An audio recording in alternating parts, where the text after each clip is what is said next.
Today is the 25th of January 2025 and I'm in our home in Gomba.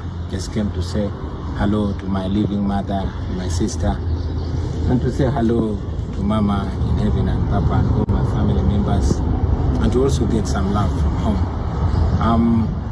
Yeah, another day of hiding, another day of injustice. As you all know, the police has always come out to give a statement on anything, but since the raid on my house, the first, the second, and the third one where my wife was assaulted, the police has not said anything.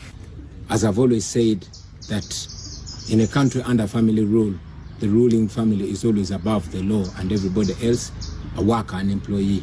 The police cannot say a thing.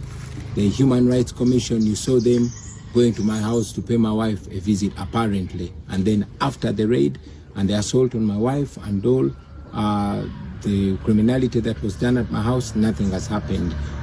Well, that's where we are. As you see, a day before my wife was attacked, the interreligious community was at my house and spoke to my wife.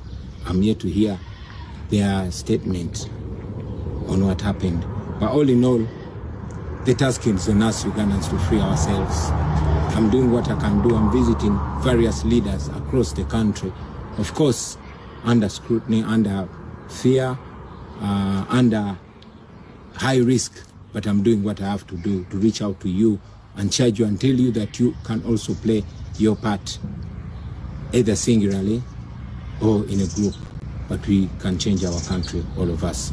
Thank you, people power, our power. Keep fighting, keep resisting, Uganda will be free.